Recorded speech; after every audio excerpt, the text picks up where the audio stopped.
Saskatoon Community Foundation, and I would like to welcome all of you and thank you for joining us on Treaty 6 territory and traditional homeland of the Métis at the Les and Irene Dubé Lecture Theatre at the Health Science here at the University of Saskatchewan. I would like to welcome Gilbert Q-Step up, please, to say a prayer.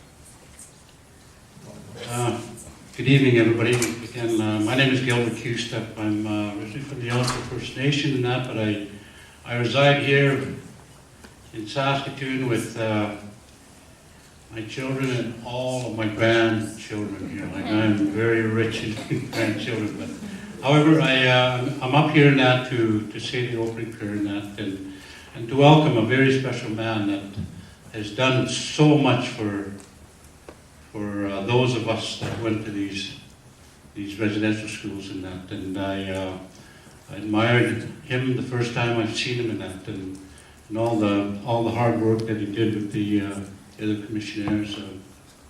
Again, I want to welcome him to, like Tiffany said, to Treaty 6 area and homeland of the Métis and that, and every time I'm asked to do this and to give him tobacco and that, Dad always said, like, you know, after learning from him and that, being deprived of my culture and that, and learning so much from my dad, someday you're going to be asked, you'll be given tobacco and that, and by that you have to accept it in a humble way and that, and to speak on behalf of the people, those that need prayer and that,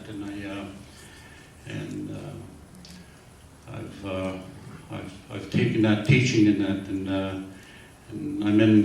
I'm now, like I said, I'd love to do this to my children now it's their turn now soon here to pass that torch on to, and that I'm really proud that, you know, that they followed the culture in that very closely in that, and again I just want to thank Mr. Wilson, Sinclair, and that for coming in that. And I'm so humbled up here to be to speak in that for you, and I'm glad that you made it to us safely here in that. So, be rich. So I will not use the mic in that when I do the prayer in that. So thank you very much.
you, Gilbert.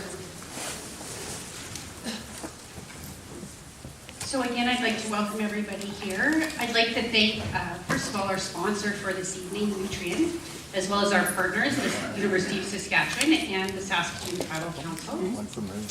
There are a few special guests out in the crowd that I'd like to acknowledge. First, Saskatoon Tribal Chief Mark Arcand, Sherry Benson, Member of Parliament for Saskatoon West, Police Chief Troy Cooper, Jackie Ottman, Deb Posega Osborne, and Candace Wasakase Lafferty from the University of Saskatchewan. And I know the President here, Troy Stoichev, is on his way back from budget in Regina. We have Lisa Mooney here, the Senior Advisor, Aboriginal Relations Nutrien.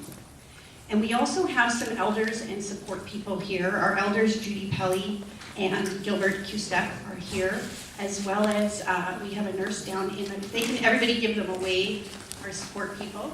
So if anybody's needing some extra support or some conversations that need to take place in addition to what we're going to talk about here today, these are our support folks in the crowd. So thank you for coming and being available. I also want to thank, there are a few of the Saskatoon Community Foundation board members here that I would like to acknowledge. Amber Lee Chabot and Ian Sutherland are here. And I also want to particularly acknowledge two of our very hardworking board members who put a lot of time and effort into making this happen, and that's Tracy Mugley and Curtis Kimpton. So thank you all.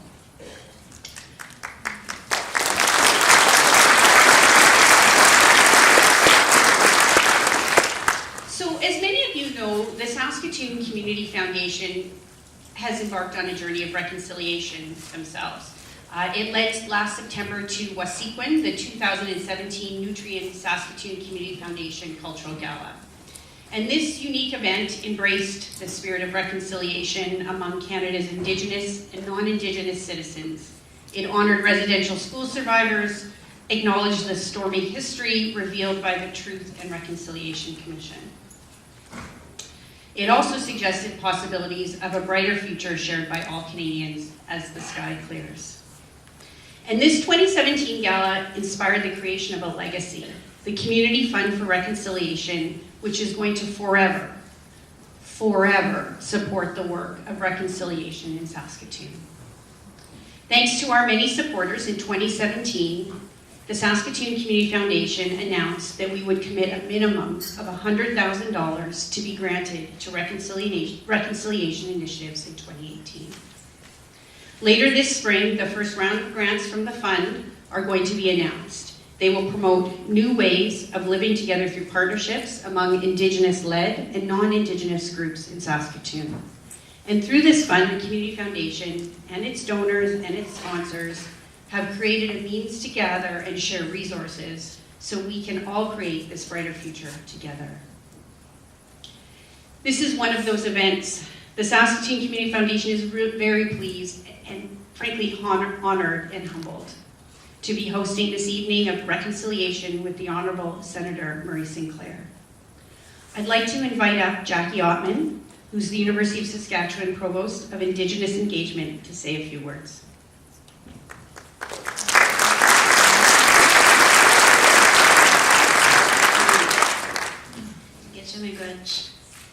To our elder and the opening prayer and the acknowledgement of the territory that we're on, which is Treaty 6 in the homeland of the Métis. And I'll say Anin Dina Maganak, Mziakma Gafe Bamotang Dizanakas, Kinanakmanak Kanama Miomayat. Just very honored to be in your presence and also to welcome former chair of the Truth and Reconciliation Commission and now Senator Murray Sinclair. And I'm just going to read a bit of what President Stoichev had posted earlier, and that is when the University of Saskatchewan held Canada's first national forum on building reconciliation 2 years ago, then chair of the Truth and Reconciliation Commission, Murray Sinclair said that education is the key to reconciliation. We have taken many steps, but there is still much to do. Your leadership is fundamental to our ongoing journey on the path of reconciliation. I am so pleased to welcome Senator Sinclair to our campus once again to help us continue this important work. So the first ever National Forum on Reconciliation happened at the University of Saskatchewan in November 2015. And what was so different about that particular forum is that it was a gathering of university leaders. So there were university presidents from across the nation, vice presidents, and other administrative leaders to talk about the implications of the truth and the TRC calls to action for universities.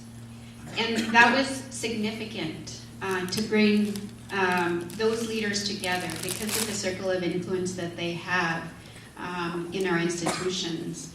And because of that particular gathering, since then, there has been a National Forum on Reconciliation after U of S, University of Alberta hosted it, and then University of Manitoba.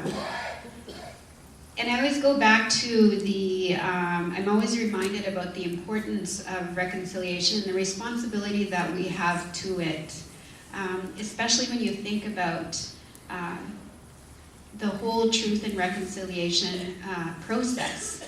And the reasons the commissioners were brought together, and that had to do with the survivors, the residential school survivors, and so part of the compensation package was for a commission to be formed, and from that. There were gatherings across the nations where survivors came together in a safe space to share their stories, and sometimes for the first time. And so those were times of courage. And so I believe that anything that we do today in terms of reconciliation honors the courage of those survivors, and I have those survivors in my family also. And to some extent, we'll never hear, or I'll never hear, all that's happened within their schooling experiences. So I would like to say that, I guess, echo what President Stoichev had communicated, and that's. The University of Saskatchewan is committed to reconciliation and to hearing and to continue hearing those truths, because I also believe it is a process from truth to reconciliation. And so each of our colleges have prioritized indigenization and reconciliation in their college plans this year. And we will be launching in November, or actually September, a university plan that's very, very unique, and I'll say groundbreaking in terms of reconciliation. So within the document itself are Cree and Michif words, and also a focus on uplifting indigenization, and that's a whole section, experiencing reconciliation, and that's a whole section, and embracing Manachituan, which means respecting each other. So to have that as part of our foundational document means that we will have to be accountable to that as a university. And that's very exciting for me, and I'm sure for a lot of Indigenous faculty and students and staff and allies. So with that, welcome Senator Sinclair, and we're so happy to have you in this territory, Treaty 6. I think the last time we crossed paths was in Treaty 7. So. And I hope that we will continue to meet each other over time.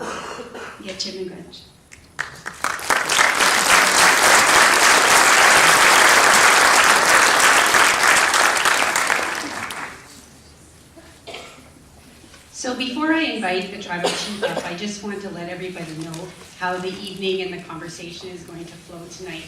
So Tribal Chief Arcand is going to come up in a minute here to speak and introduce Senator Sinclair.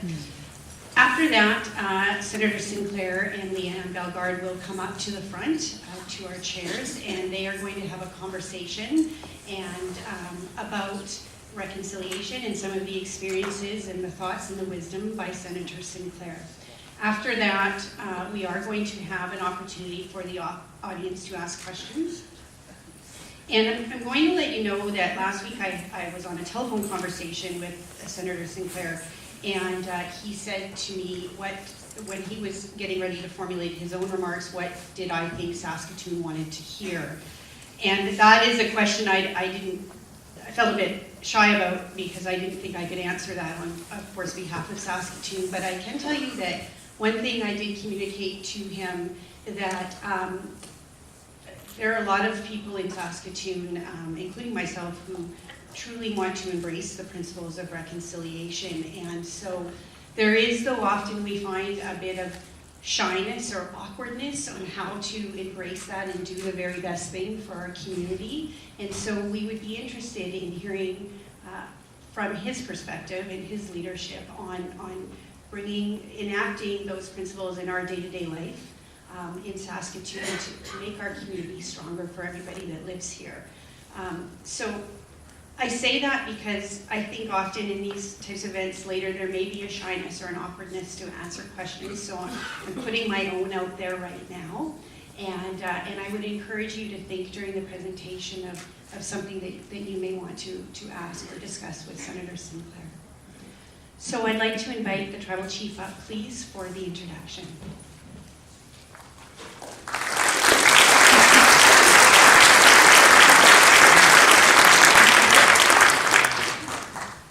Oh, good evening. I was going to say good afternoon, but I just want to thank our Elder Gilbert for the prayer, and I just want to let everybody know I feel like a professor right now in the University of Saskatchewan. Right?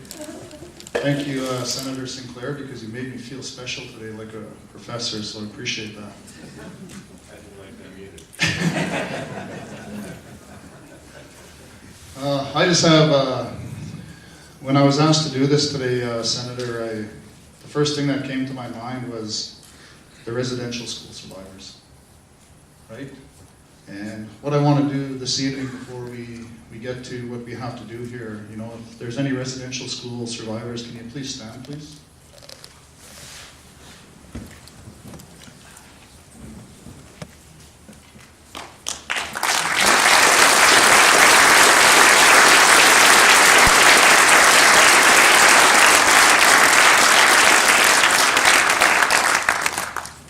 I just want to say thank you to them, because what they've endured, what they went through, what their families went through, became of all the good work that you've done, Senator.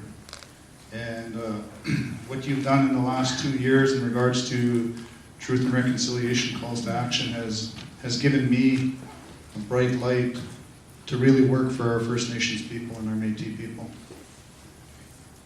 When we talk about what does Saskatoon want to hear, we want to hear the truth. We want the honesty. I'm a big promoter, as a tribal chief of the Saskatoon Tribal Council, Senator, about partnerships, working together. I always reflect back to Treaty of 1876 when Treaty 6 was signed. We've seen two people on the medal shaking hands, working together. In my opinion, it hasn't happened for a while.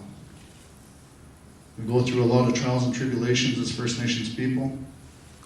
We talk about the intergenerational trauma of our siblings, our relatives.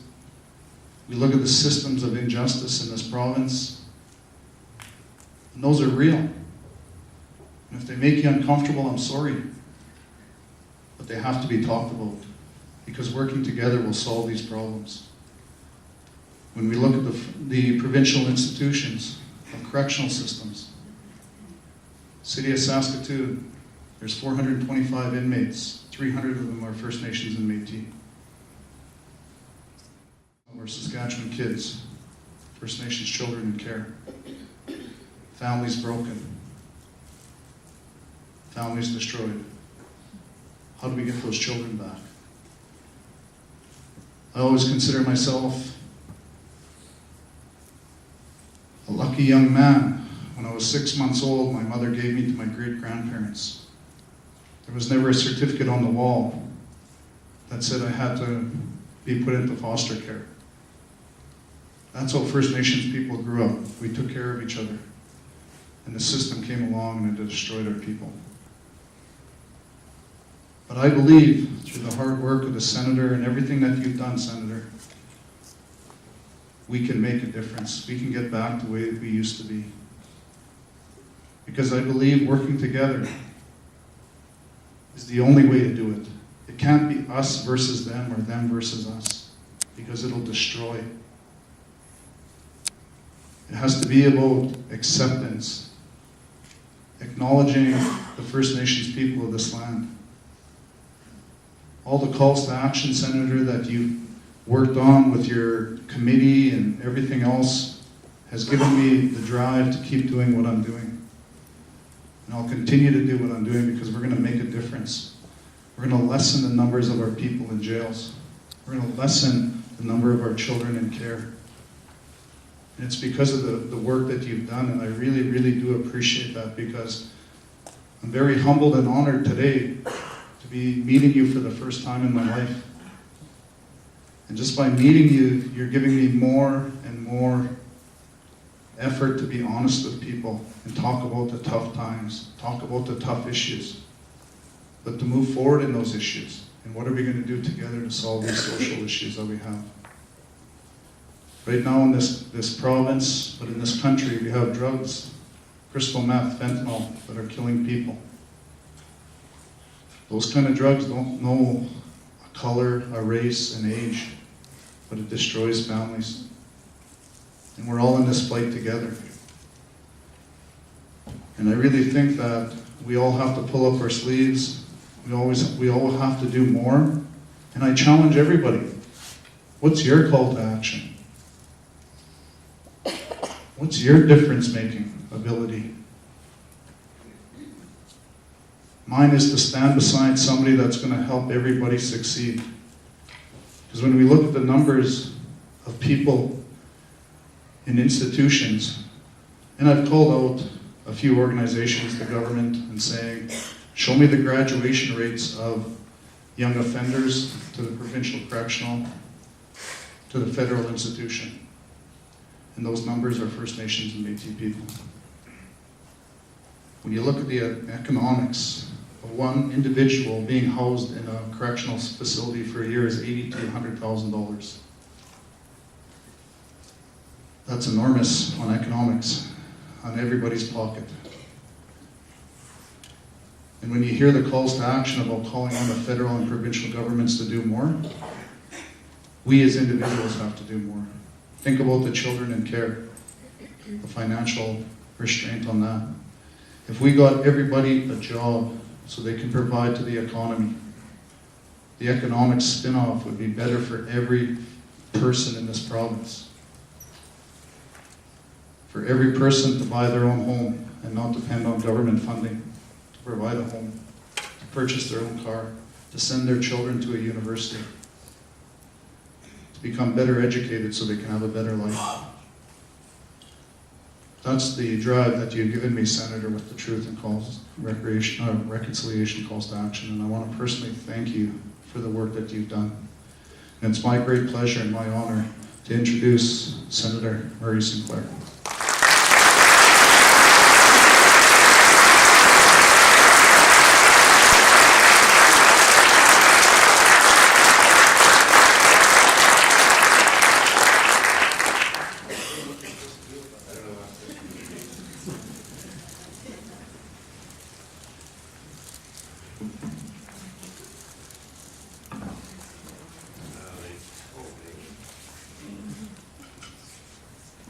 Total date, is it working?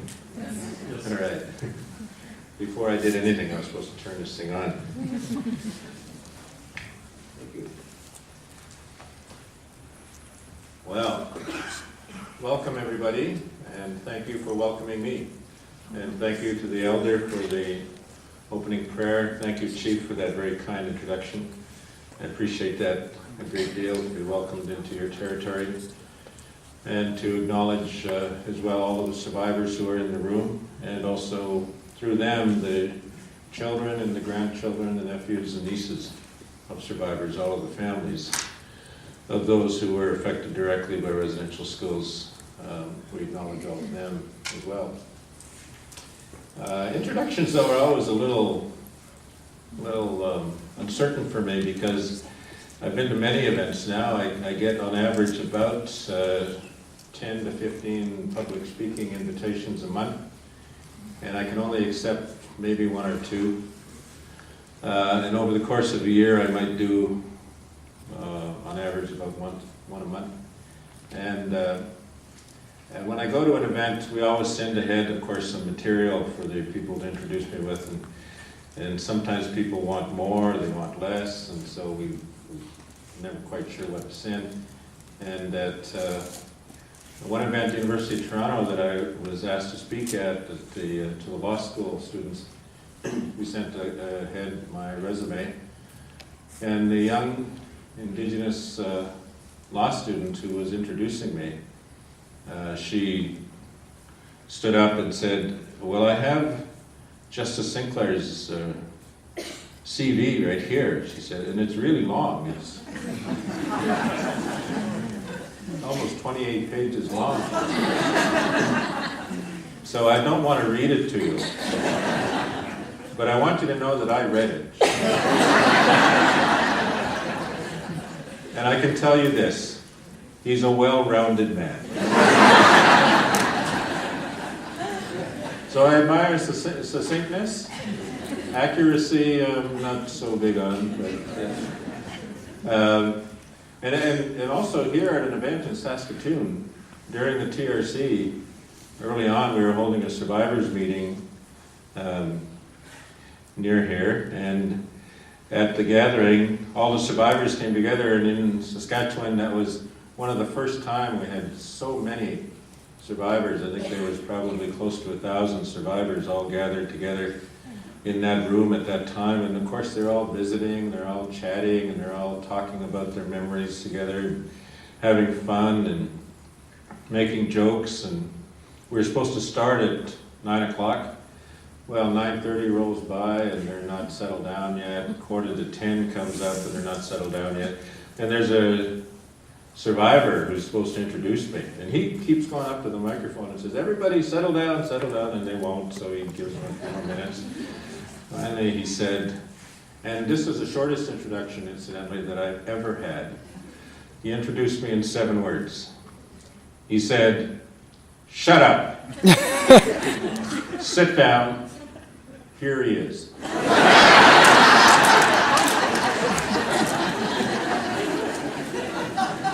So whatever works, I'm okay with it, as long as we can get started. That's the key, right? As long as we can get started.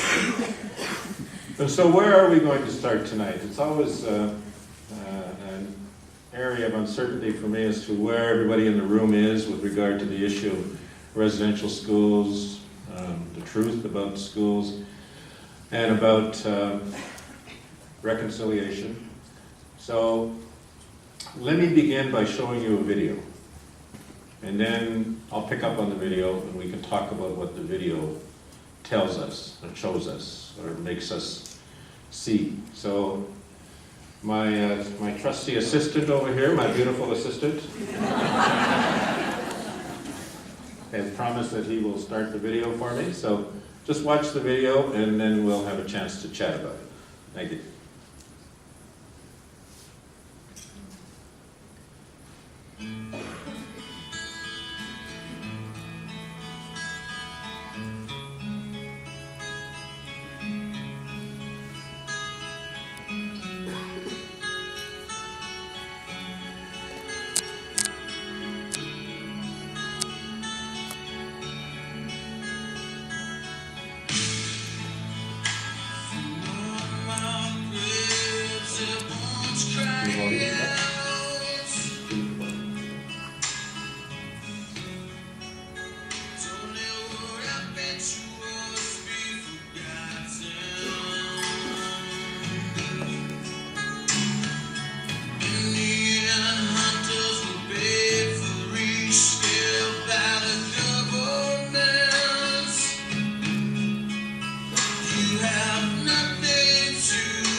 Aaron Peters is a survivor of residential schools. He never went to one, but his family did, and he ended up in the foster care system. And when he found out why he ended up in the foster care system and what happened to his family in the residential schools, he wrote that song. And he brought that song to me and asked me what I thought of it, and I said to him, you need to record this. And you need to do something with it so that it can be used and made known to others. Because it tells the story as accurately from the Aboriginal perspective as a story like this can be told. And it engages people because it is about the children. It's about what happened to the children in the schools. And so he did record it, and he did that in 1996, 22 years ago. And he was a teenager, 16 years old at the time he wrote that song. He's a talented man. He's gone on to produce other videos and music for other Indigenous performers. But when we started the TRC, I called him up and I said, Aaron, we need to use your video again. And he said, sure. He let us use it, and we have been using it regularly, primarily to inform non-Indigenous people about what this is about, because it brings together the whole history in a very tight, concise, accurate period of time. But it also, I think, helps survivors too, because it reminds them not just what happened to them, but about their obligation as well to help the young people who are behind them to come to terms with this past as well. And so when we talk about reconciliation, and people always ask me, what does reconciliation mean? And I say, it means different things to different people. You know, as a judge, I used to ask people in divorce court all the time when they were coming for a divorce, I said, is there any possibility of reconciliation? That's right in the Divorce Act, we have to ask them that. Is there any possibility of reconciliation? What that means is, are you guys going to jump back into bed together anytime soon? That's not what reconciliation means in the context of the residential school settlement agreement. What reconciliation really means is coming to terms with this past. Can we come to terms with this past? And when you phrase it and look at it that way, you realize it's not just about Indigenous people. I really believe that when the settlement agreement was drafted and the terms of the Truth and Reconciliation Commission's mandate were drawn, that there was a belief on the part of government leaders and church leaders, and perhaps even some Indigenous leaders, that reconciliation was all about the work that Indigenous people needed to do to get over this, to get past this. So there were compensation funds that were created, one just for attending the school, another for the injuries you sustained while you were in the school. There were mental health programs that were put in place. There was the healing fund that was established. There were projects that were funded at the community level in Indigenous communities. So all of the efforts were being aimed at residential school survivors, the Indigenous community. There was no effort being made in all of that to talk to the non-Indigenous community about their need to come to terms with this past. They were the forgotten part of reconciliation. And I think they wanted to be forgotten, quite frankly, because it's hard to come to terms with this when you didn't do this. You were not the victimizer. You were not the perpetrator. You were not the one who did these bad deeds. There were still some perpetrators alive, but when the settlement agreement was signed in 2007, the average age of people who worked in the schools during the 50s and 60s, when a lot of this negative activity was going on, their average age in 2007 was about 80 years of age. The average age of survivors was 64 when the settlement agreement was signed.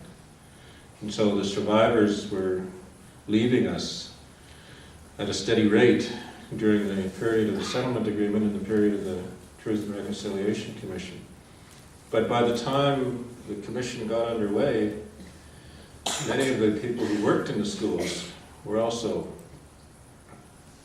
gone.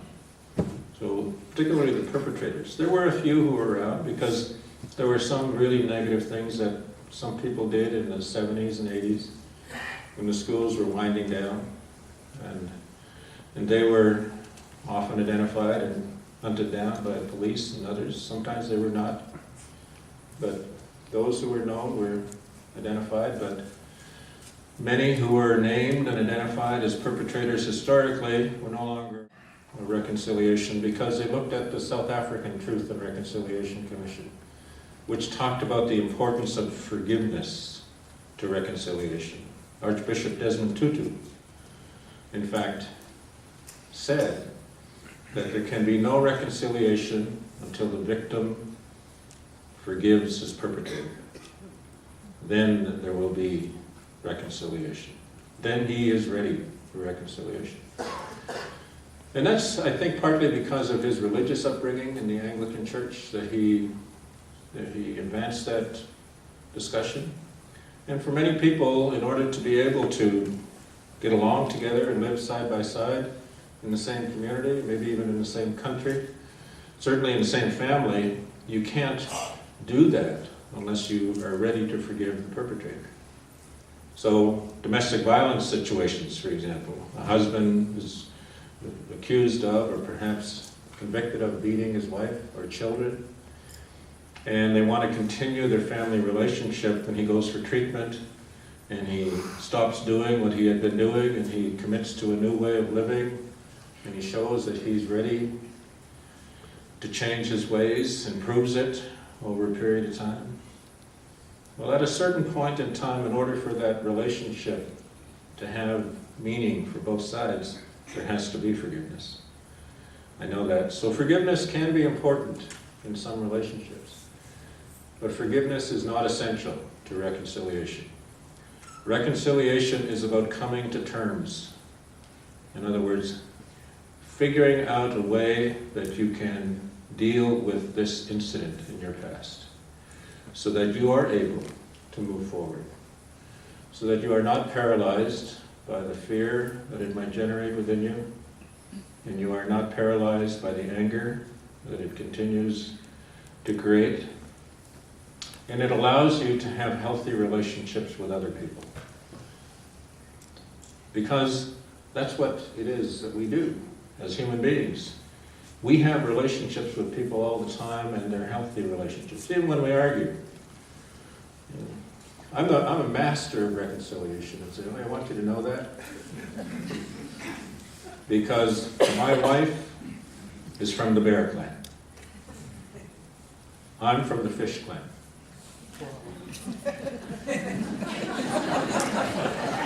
We have to reconcile all the time. Right?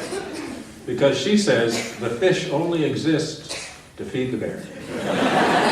The only reason that fish exist is to feed the bear. And I say, no. But that's all I can say. No. Why do fish exist? We eat bugs in the bottom of the water. So we have to figure out, and there are teachings around those clan memberships in our traditions. There are teachings around that which talk about that. Now, each of us who belong to those clans have a responsibility and a role within the community, and we talk about that. But everybody who relates to somebody else, when an incident occurs that interferes or causes harm to that relationship, in order for it to continue in one form or the other, you have to reconcile. Even agreeing never to talk to each other again is an act of reconciliation, believe it or not. So a divorce order in which you agree to separate, never live together, never have to talk to each other, and never have to have any more financial dealings with each other, that is an act of reconciliation. So, reconciliation is your ability to relate to another person on terms that are acceptable to you, to both of you. So, keep that in mind. Reconciliation means a lot of things in the circumstances to a lot of people. But it's not necessarily about forgiveness. It can be. But I remember one of the survivors saying, I can never forgive the Catholic Church for what it has done to me. And my response is, no one can forgive a church. Really, it's like trying to forgive the car that runs you down. You can't do that. It's the driver. It's the person who was in control at the time that you have to deal with. It's the person who hurt you. Reconciliation is a very interpersonal thing. And you can have institutional reconciliation, don't get me wrong, but that's a different kind of issue. That's what I think the Prime Minister means when he talks about a government-to-government relationship. He's talking about institutional reconciliation. But for survivors, it's about personal reconciliation. But for many survivors, as you can see from this video, the fact that there are so many of our young people who are lost, who are still feeling disconnected from that history, who don't know the story of their families, who never knew about this and don't understand why things are the way they are, and who have seen their parents, as that scene in the video show, they've seen their parents drinking and fighting and arguing and all of that. For them, the most important act of reconciliation is for the survivors to be forgiven by their children. That does require forgiveness. And I have spoken to young people many times, and I have said, when you are ready, think about whether you can forgive your parent for what they may have done to you because of this. My father went to residential school. He was abused there. He also went to war, and he was badly injured in the war. He worked in the mines. He was almost killed in the mines in a cave-in. He experienced a lot of very traumatic incidents in his life. But I think the most traumatic was when my mother died. He was still a young man. He was only 26. She was 25. And he never married for the rest of his life. And he wasn't sober for most of that period of time. Until one day, When my son was born, he came to the hospital, he wanted to see my son, and I said to him, "You will never see my son so long as you are drinking. If you want to see your grandson, you have to stop. Because I don't ever want him to see you drunk." And he did. He stopped. That's how important that was to him. And it was important to me. And though that may have been a bit tough on him initially, because he was denied access to the person that he felt close to, I think he recognized that he had to do something at that point in his life, and he did it. And when he passed away, about 16 or 17 years later, and he was in the hospital, and I spent the better part of the last 3 weeks of his life with him, I acknowledged to him every day of the wonderful gift that he gave, not just to my son, his grandson, but to all of the grandchildren who were born after my son. Because none of them had ever seen him in that way that I had seen him every day from the time that I was a little boy. And so they experienced a totally different person than I did. And it's always interesting, I don't know if you know my son Negan Waydam, University of Manitoba, he talks about my father in a totally different way than I have experienced him. And I often wonder, who's he talking about? But he had a very special relationship with him, and a very different relationship. So survivors are looking for something like that. And they may or may never get it, but they need to know that there are young people out there who do acknowledge what's happened and how they've experienced it. And the fact that they have lived through this and are still here is our hope for a future as Indigenous people. Because if you can survive this, and if you can still speak your language, if you can still retain some knowledge about your past, and about our past as a people, and still contribute to the education of young people today about that, including this story, then you are adding to their knowledge, adding to their wisdom, adding to their maturity, and helping them to come to terms with this in their own way. Because it's not just the direct victims who have to come to terms with this. It's the children of those victims and the grandchildren of those victims as well. My granddaughter, who's 10 years old, well, actually, she's 12 years old.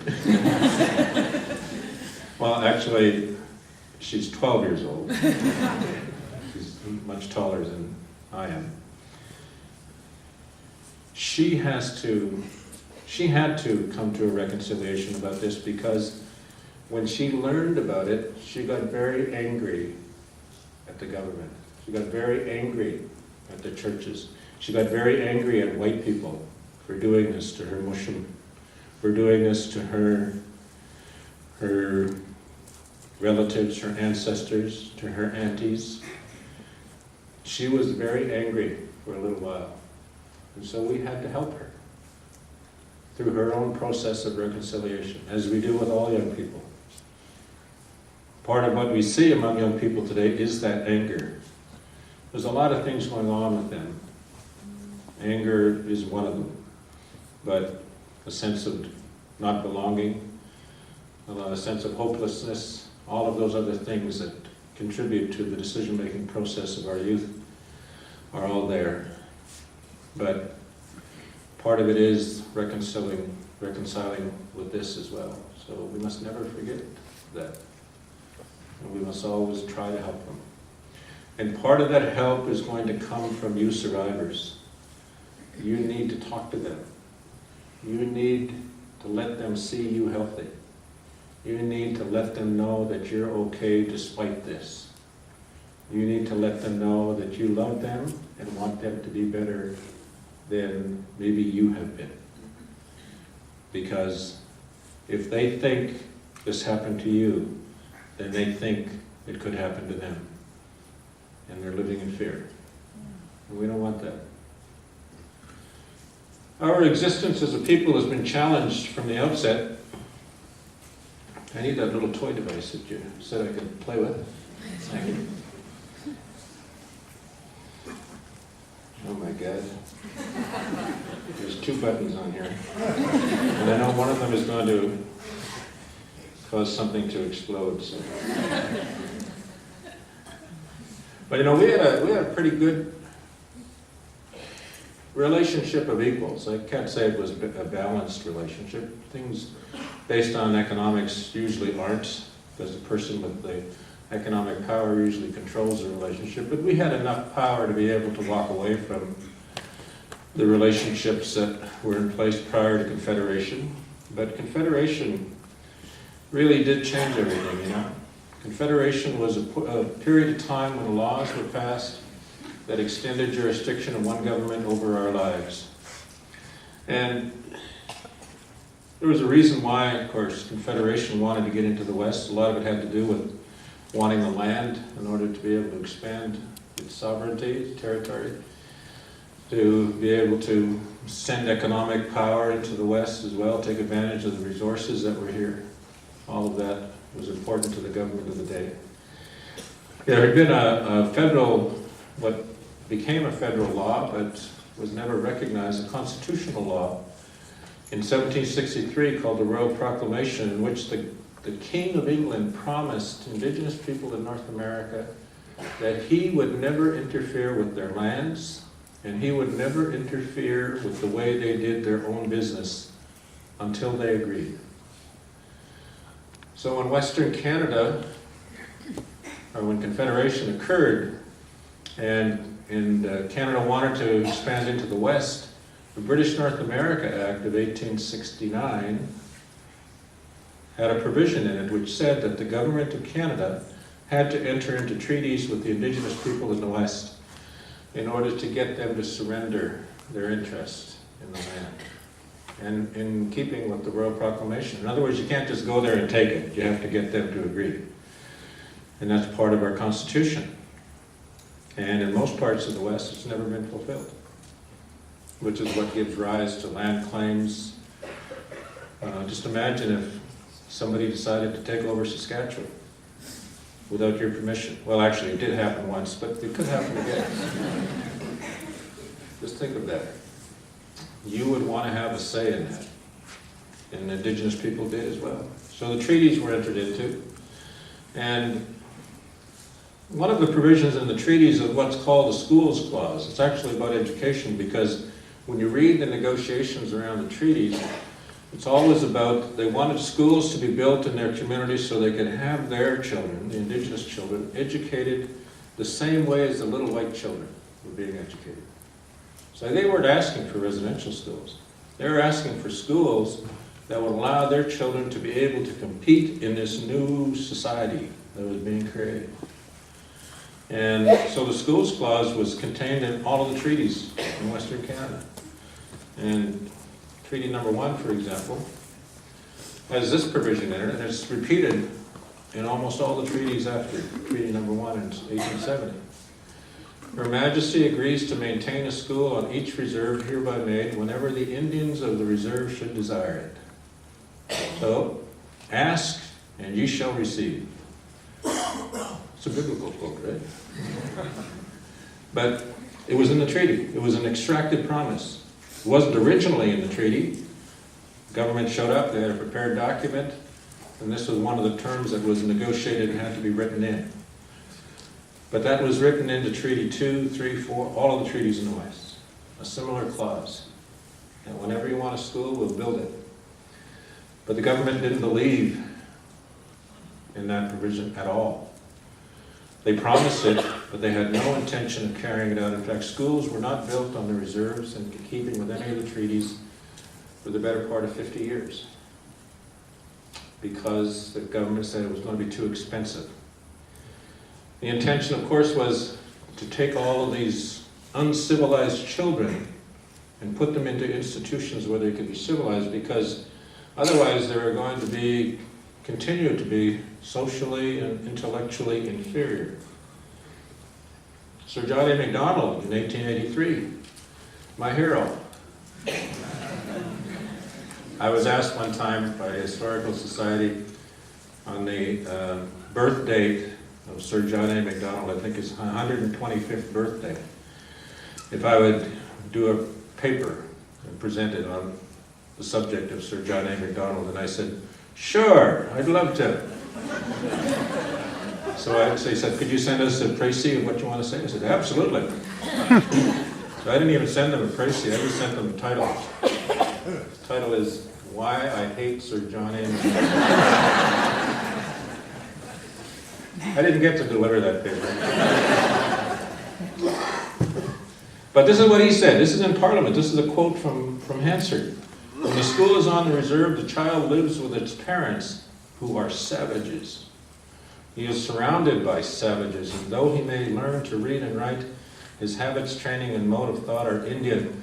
He is simply a savage who can read and write. I've always said to survivors, I think we should get a t-shirt made up that says, a savage who can read and write. You know, when I go to events, you know, and they give me a name plate, and they say, a name tag, he said, what do you want us to put on the name tag? You want Senator Sinclair, Justice Sinclair? I said, no, put a savage who can read and write. One actually did.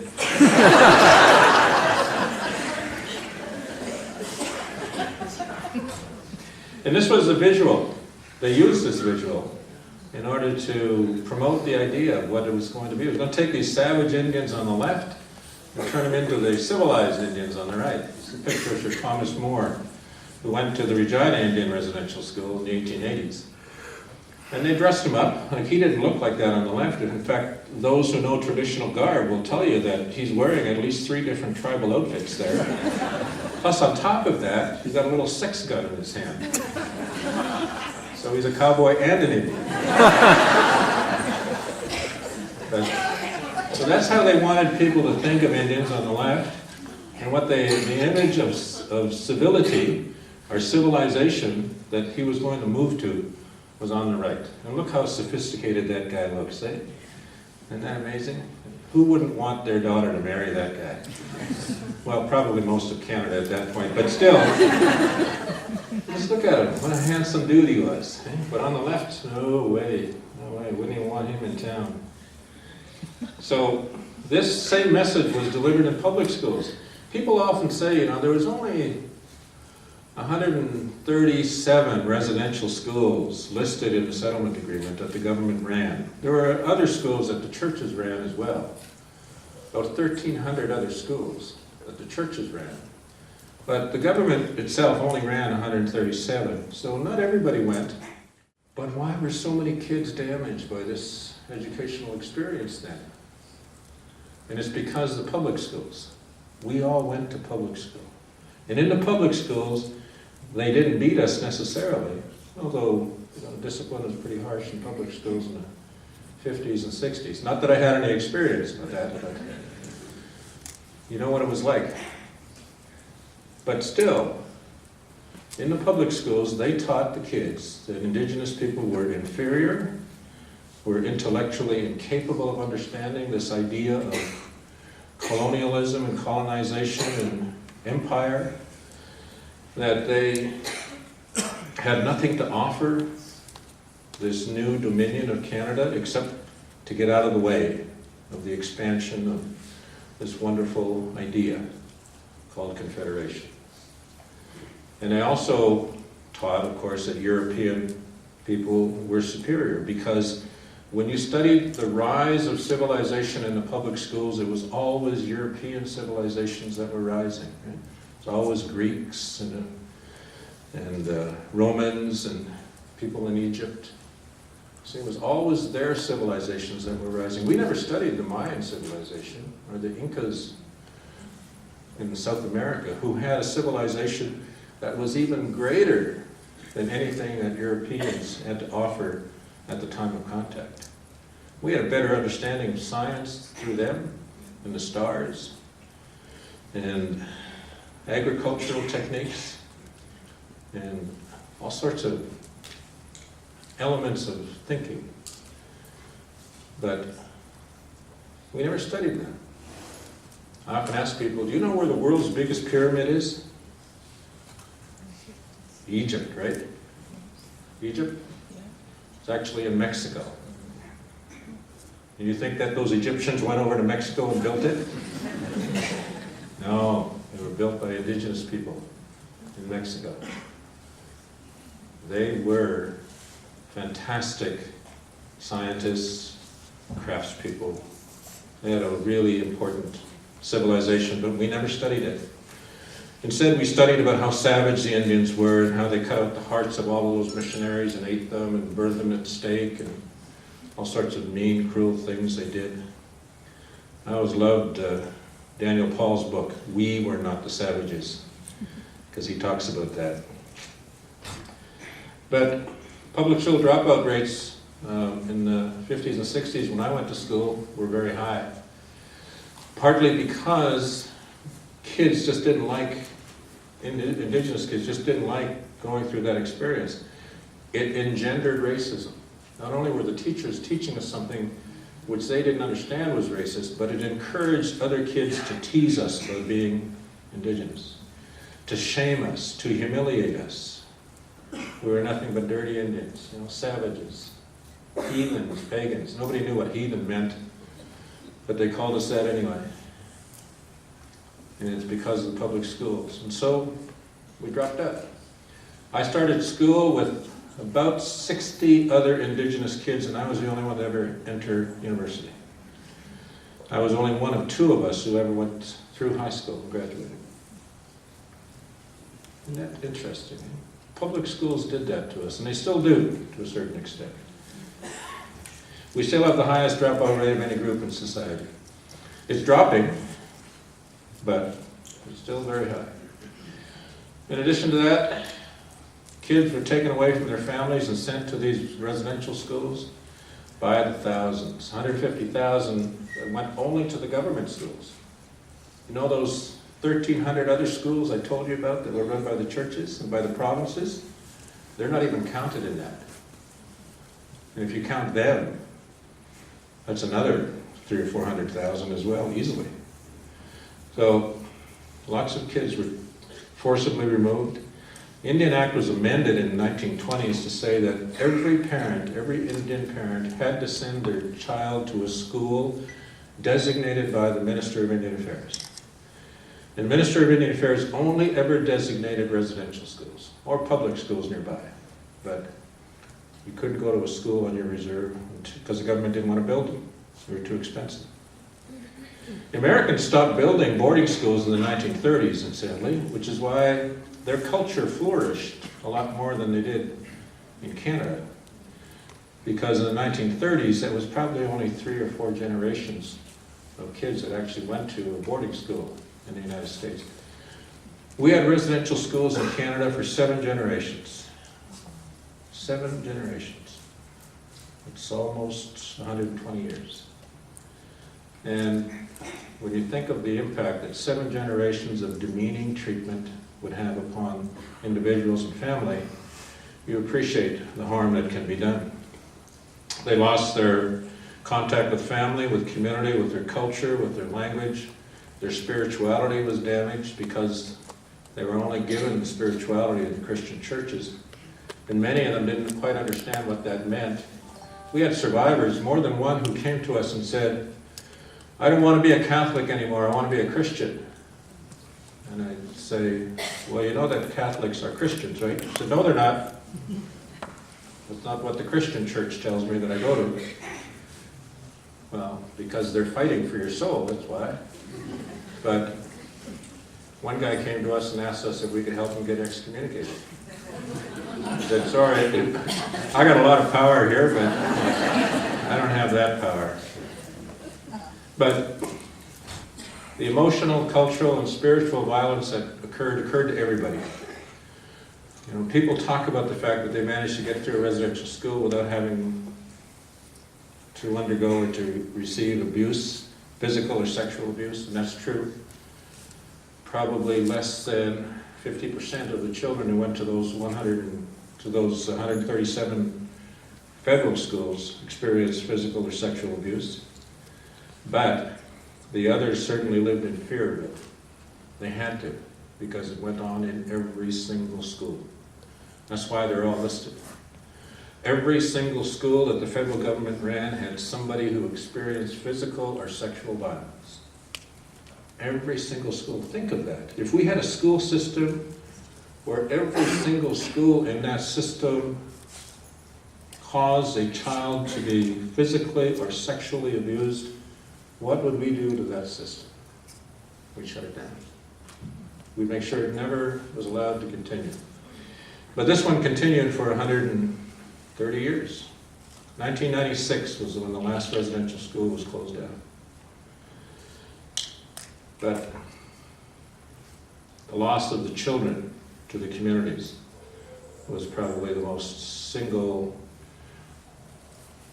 impact that the parents themselves felt. It wasn't just that the children came back damaged, but the children were taken away. We heard from Inuit families where fathers would talk about having to kill their dogs because their sons were taken away to residential school and he couldn't handle 50 dogs. So he had to kill half of them so that he could go out hunting. He couldn't leave them behind, no one to manage them. And there's no relationship as close in the north as beyond a human relationship as that between a hunter and his dogs. It's your survival. And they had to kill them. And on top of that, it was just a reflection of the impact that losing your son, your sons, your daughters to the schools had. And they were all impacted that way. Children ran away. We know that. We heard lots of stories of runaways. Thousands of children died in the schools. We have a list of about 3,700 names. And that's only what we could gather from non-existent records.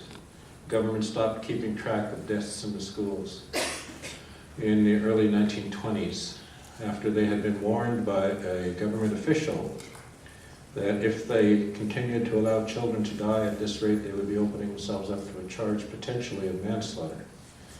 So they stopped tracking deaths of children. And we found the records mainly through provincial archives.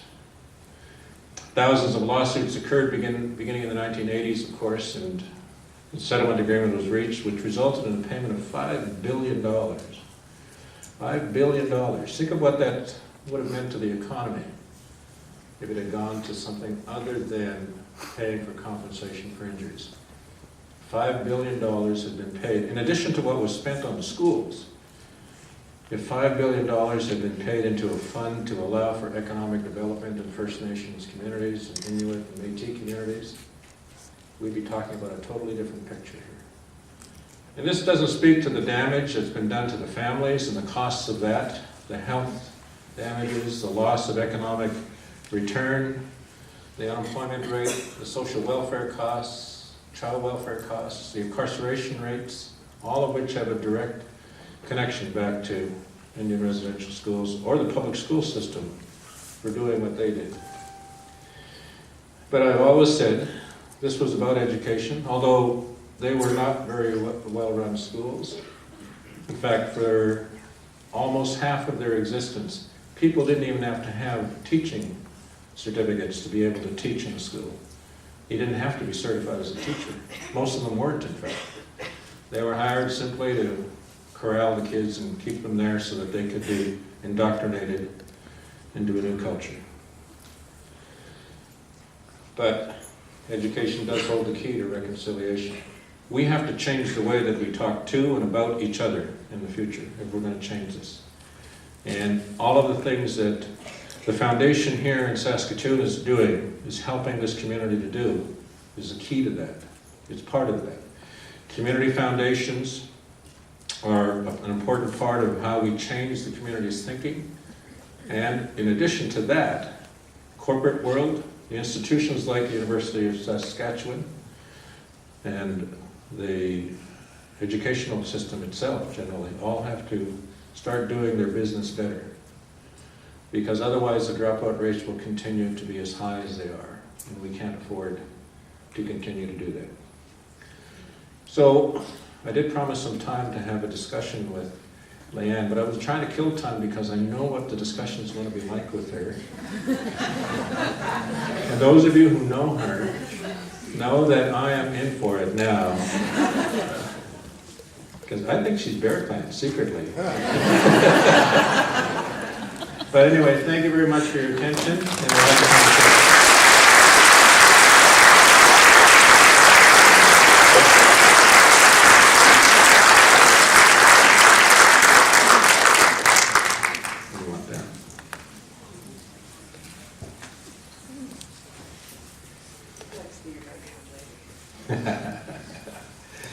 well, I just want to be able to reach, that's all. It's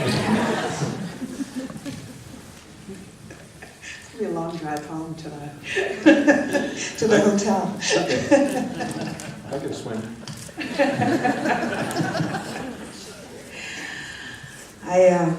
I'm honored to be here on behalf of Nutrien and to have this conversation. It is always an honor to meet somebody who has been a personal role model to me. And there was a time in the life of this country when Indian people were prohibited from consulting lawyers, having their grievances addressed, or becoming so educated that they would no longer be considered to be Indian. And it wasn't all that long ago that those provisions remained in the Indian Act. And so when I was a slightly younger law student, not that long ago. I'll go with that.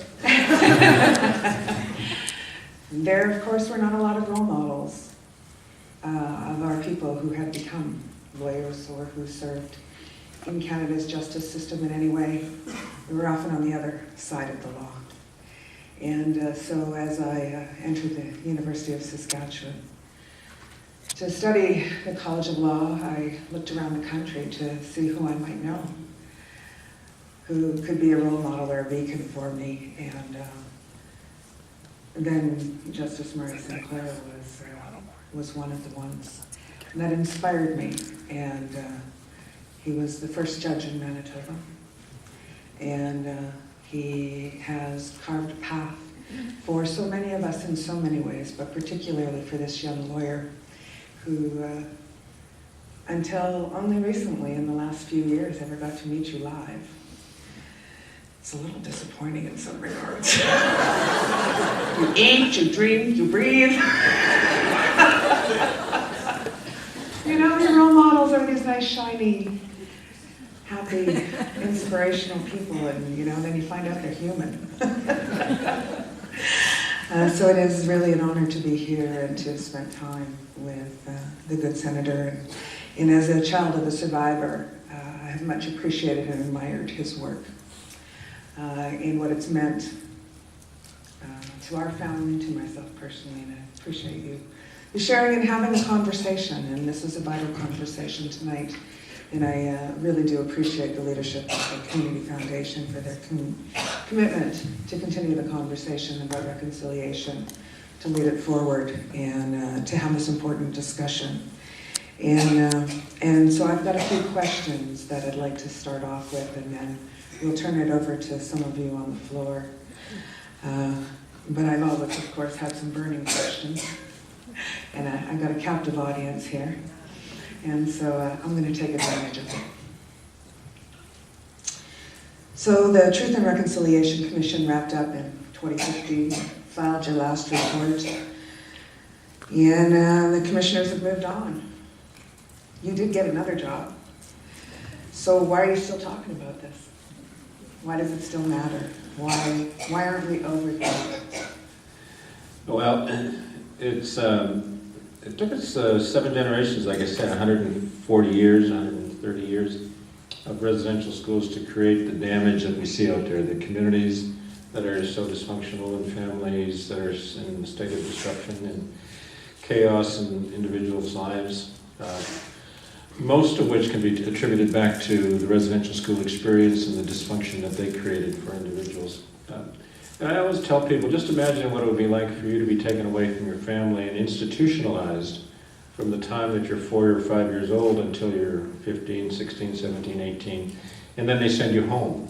And they expect you to learn how to take care of a family, to raise children, to take care of a house, to cook, and then to relate to all people in the community when you speak either French or English and they only speak Cree.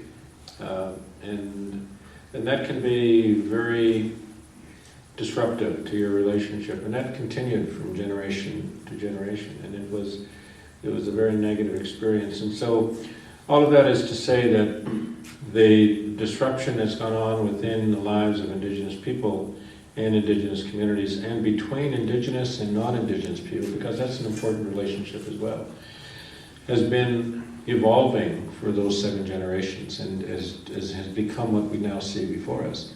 So it's not just the fact that we have so much disruption and reflections of that disruption in Indigenous communities, in the child welfare and the justice system, but we also have a lot of disruption in the relationship we have with European Canada, with Euro-Canada. So in addition to the impact that the public schools had on Indigenous kids, when it talked about Indigenous kids being heathens and savages, or Indigenous people being heathens, savages, and uncivilized, that very same message was given to the non-Indigenous kids in the public schools as well.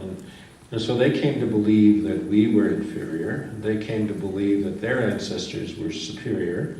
And so they adopted positions of privilege over us in the course of the year. And when I graduated from high school, I was in my class valedictorian, and I was athlete of the year in my high school. And we had a high school graduating class of about 140 students, student body of about 800 students. And so I was relatively successful in school, and I was in the elite class of students who got high marks. And so I was the valedictorian who spoke on behalf of the graduating class. And years later, I was invited back to a high school reunion to talk to my colleagues who graduated with me 20 years before. And at that time I said to them, you know, when I graduated from this high school back in 1968, I wonder how many of you would have been willing to trade places with me. How many of you would have wanted to be me? And I bet you none of you would have. And of course one of them said, well, now that we know how you've turned out, I'd love to. But I said, at that time, nobody would want to be me. Nobody wanted to be me. I can count on the fingers of one hand how many kids I went to school with who actually came and visited me in my house, because it was on the wrong side of town. And yet I was always visiting other kids in town at their house. A wall built between us, not necessarily by the individual children, but often by parents and often by the circumstances of the community. And so why do we need to keep talking about it? It's because those walls are still there. And it's because those attitudes are still there. And it's because we need to figure out how to stop building those walls with our young people. We need to figure out how to educate our children so that they grow up being able to talk to and about each other in a more respectful manner. Reconciliation is about having a relationship of mutual respect. That's the key to reconciliation. But for Indigenous people as well, we have to recognize that we have to develop a process by which we can ensure that our young people grow up with self-respect. And right now the system is not giving our children self-respect. We have to work extra hard to ensure that our young children growing up have self-respect. So for each of my children, as they're growing up, I would really make an effort to ensure that they understood what was going on. When a racist incident or a bullying incident would occur in school, we'd address it. When something would be said on TV or something in a movie or something in a book that they read that hurt their feelings, we would talk it through and figure it out and figure out how to address it. So, and I know for most of the kids that I went to school with, they don't have to do that with their kids. They can let their children grow up believing that they'll grow up in a safe environment. Mine won't. Mine didn't. And so we have to work extra hard to make sure they're culturally safe. And And that's been a challenge, and it's still a challenge, and that's why we need to keep working on this. And it could take 7 generations before we get to a relationship that's properly balanced between us. You speak about being culturally safe and creating opportunities for our young people, and I know it's still a reality. An 18-year-old, a 24-year-old, and many friends who raise their children on and off reserve in Saskatoon and area, and racism still occurs. Oh, yes. People still believe some very harsh things about us. And so I think it is a vital conversation for us to continue to have. You've addressed racism and reconciliation in some forms, and I tell you, one of the most difficult conversations I've had to have with my children recently was around the Colton Bushy and Jill Stanley decision. And there are very many difficult conversations, not just with my family, but with my colleagues and with my fellow citizens about the impact of that decision. I think there was a level of vitriol once again raised about race relations in this province and elsewhere. And there were also issues around systemic and institutional racism that were raised, and I wonder if you have any thoughts about what racism and reconciliation really do mean now, particularly in light of your efforts and then that setback in some respects that I think forced many of us to confront some still very harsh realities about race relations and reconciliation. I don't think there's any doubt that the Stanley decision and the case involving Tina Fontaine as a victim in Winnipeg are setbacks for the process of reconciliation. Primarily because expectations had been raised, I think, that on the part of the Indigenous community that were not upheld in the sense of being able to be satisfied that a fair hearing would occur. In the Stanley case, I don't think there's any question that there were tinges of racism throughout the process. All you have to do is read the comments on Facebook or in the media that were posted before, during, and after the trial that were posted by people who made some very racist statements about individuals involved in the community who were speaking out on behalf of the family of the victim. But I don't think that's the major issue here. I think the major issue really is the systemic racism that was going on. And that has to do, first of all, with the jury selection process.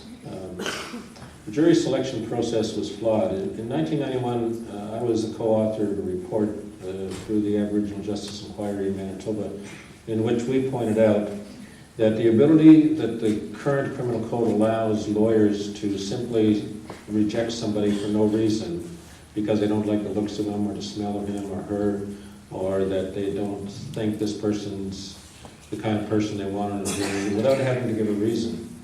That process is flawed, and that there are countries such as England where they have removed the ability of lawyers to do that. It's called a peremptory challenge process, which is you stand up and say, challenge. And if you say that, then nobody asks any questions, nobody can ask any questions, including the judge, and that person then is going to give them a ticket to the door. And in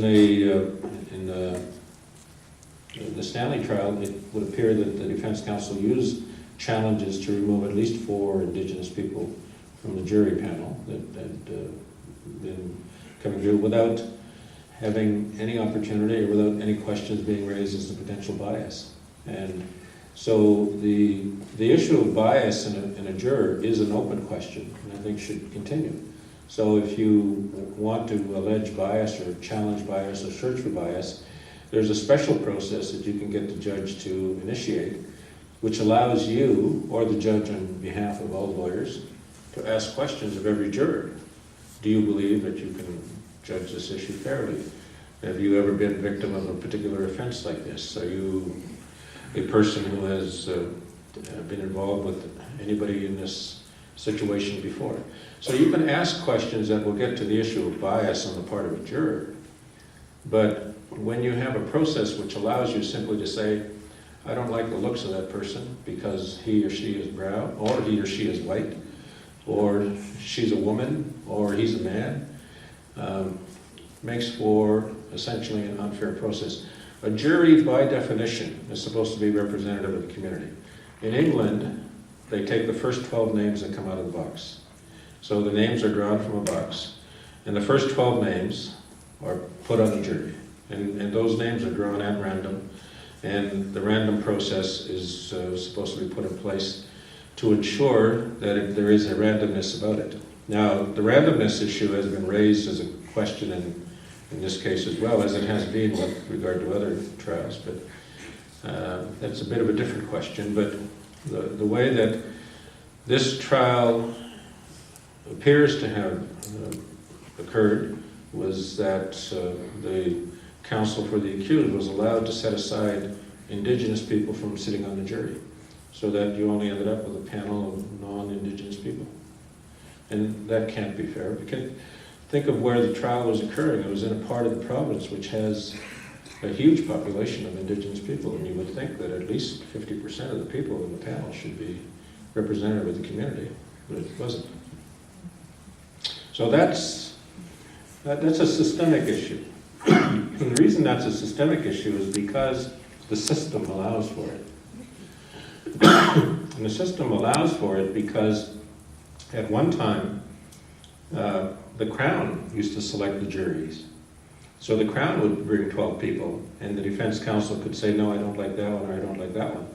So the prosecutor's ability to put the jury forward was the big problem. So allowing for diversity became the logical reason behind allowing defense counsel to challenge people without giving a reason and asking that other people be replaced. But we don't have that problem now. The Crown doesn't create the jury. It's created through an independent process. So there are real issues around that. And I'm hoping that we'll do something about that in the Senate. I think they continue to contribute greatly to the day-to-day relations and our understandings of each other, because they are so embedded in the systems and the values that we all like to think are fair and just and respect human rights, yet often we see outcomes that cause us to question that in a very real way, and has, I think, been a very difficult time for all of us. I grew up in the country, and I know what it's like to be living in an environment where the police don't respond very quickly. So I understand the feeling on the part of people in rural areas to want to arm themselves in order to protect themselves from danger. But at the same time, when people die as a result of those efforts, I think we have to begin to question whether or not it's better for us to take that extra effort, make that extra effort to put proper police protection in place rather than allowing people to arm themselves. Because when one citizen feels compelled to kill another citizen because of a potential theft of property, that doesn't seem to make sense to me. I think we're all struggling still to make sense of that in many ways, and is going to continue to be a challenge as we go forward to overcome. But I think you've helped give us some fodder for more positive discussions through your presentation this evening. So the residential schools have closed. Our children are not sent there anymore. There's no legislative mandate for parents to be forced to give their kids up to school as designated by the minister. But yet, many of our children continue to be lost in child welfare services. And I know that the Commission has some comments and some thoughts about that that remain relevant, I think, today in terms of the continuing lost generations to social services and replacement. And there's some harsh statistics that continue to go on. So while we like to think maybe the residential school era has ended and we can move forward in some other respects, the social welfare system continues to pose challenges. Well, you know, there are now more Indigenous children in care of the government than there ever were during the era of the residential schools. That's clear. Excuse me. The latest statistics I've seen show that about 50% of all of the kids in care in Canada, in all of Canada, about 50% are Indigenous kids. And that's an amazing statistic when you think that Indigenous kids all across Canada represent less than 3% of the population. And in terms of, the argument often is made that it's a socioeconomic issue, but on average, Indigenous people earn about 2/3 of the income of the non-Indigenous families. So the economic statistics do not bear out the huge number of children in care. One thing you do look at, if you do look at it carefully, you'll see that most of the children who are in care today are usually descendants of children or descendants of parents who are also in care. And so the system is feeding on itself. It's taking children into care and is failing to provide adequately for them. And when they have children, then it takes their children back into care. And I've always said to my colleagues as judges, and I said, if somebody were to come to you and say, I'd like to take this kid into my care, and you were to look at their history and you were to say, well, you know, we've given you 20 kids to take care of, and they've all gone to jail, or they've all left your home or ran away, or they've all died, or something's gone wrong with every single one of these placements. Wouldn't you say, why do we want to give you another kid? Why don't we ever say that to child welfare?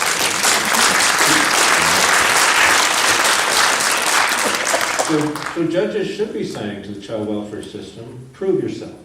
Prove that you have stopped doing what you have been doing, which is failing these kids. And then you can justifiably come forward and say you have a plan that will save them. Because right now, you're not saving them.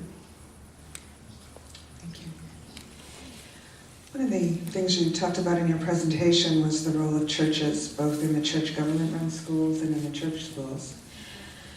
And we have seen that the church government legacy matters, and we've seen church partners step up and make some very direct apologies, in fact, renounce and admit the basic doctrines or tenets of their faith were wrong. They no longer abide by them, and so they have gone so far as to even renounce some of those foundations of their religions because of the work that the Commission has revealed in the part that churches have played. Yet we, I think, have all seen recently that the Pope of the Catholic Churches, one of the most significant partners, has refused to apologize. Yeah, I noticed that too.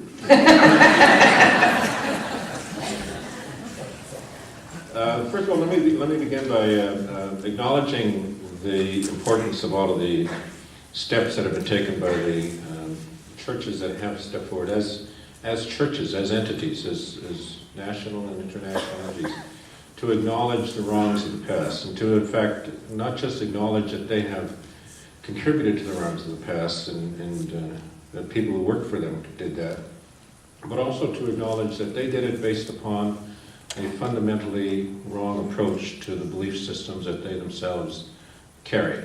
So it's in effect saying that what we have been taught to do with human beings, we misunderstood our role and our responsibility, and we apologize for that. So it's at a very institutionally important level, where they are not only saying to the victims of those past, but they're also saying to members of their congregations all across the country, we are going to stop teaching the liturgy in this way. We are going to take an approach to our understanding of biblical teachings in this new way, because we believe now it is the right way to understand what our responsibilities are. And that's important. In the Catholic Church, that hasn't happened. But in the Catholic Church, there have been individuals, priests, and in some cases bishops, who have stepped forward and have issued apologies on behalf of their particular area or their particular congregation or in their own personal behalf, to apologize for what the church has done or a church has done or an institution has done, and they deserve full credit for doing that. But you have to remember, they don't speak for the church. They don't speak for the Vatican, and they don't speak for the Catholic Church all across the world. They speak for that particular congregation, or maybe only for themselves, and they make that very clear, whichever it is that they're doing. And so that will allow other Catholics to ignore them, to basically say, yeah, you can say that over there if you want, but we're going to continue to believe what we believe, and what we believe is that that was the right thing to do. And so my concern with the Pope's refusal to issue an apology was, it wasn't just the apology that he refused to issue. He refused to acknowledge the wrong of the approach that was taken by the Catholic Church. And therefore, by doing that, he is endorsing those who say that we did the right thing. And we may have done it wrong in a couple of places, or we may have had people who made mistakes. But you know, a lot of those survivors were lying.